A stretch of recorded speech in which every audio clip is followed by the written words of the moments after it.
जय श्री कृष्ण। श्रीमद् भगवत गीता अध्याय 16 श्लोक 22।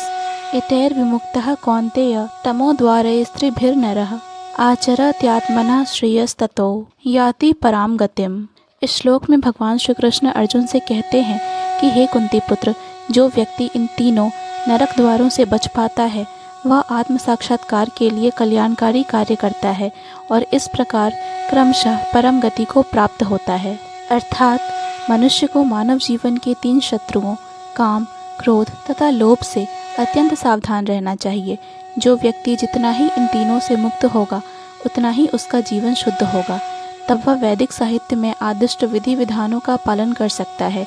इस प्रकार मानव जीवन के विधि विधानों का पालन करते हुए वह अपने आप को धीरे धीरे आत्म साक्षात्कार के पद पर प्रतिष्ठित कर सकता है।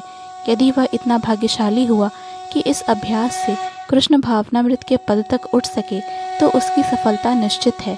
वैदिक साहित्य में कर्म तथा कर्मफल की विधियों का आदेश है जिससे मनुष्य शुद्धि की अवस्था अर्थात संस्कार तक पहुंच सके। सारी विधि काम, क्रोध तथा लोभ के परित्याग पर आधारित है।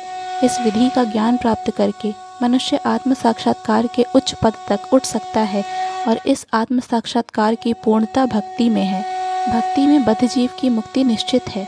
इसीलिए वैदिक पद्धति के अनुसार 4 आश्रमों तथा 4 वर्णों का विधान किया गया है। विभिन्न वर्णों के लिए विभिन्न विधि विधानों की व्यवस्था है। यदि मनुष्य उनका पालन कर पाता है तो वह स्वतः ही आत्म साक्षात्कार के सर्वोच्च पद को प्राप्त कर लेता है। तब उसकी मुक्ति में कोई संदेह नहीं रह जाता। जय श्री कृष्ण। पूर्ण भगवत गीता के श्लोकों को सुनने और समझने के लिए कृपया हमारे चैनल को सब्सक्राइब करें। वीडियो पसंद आया हो तो लाइक और शेयर करें।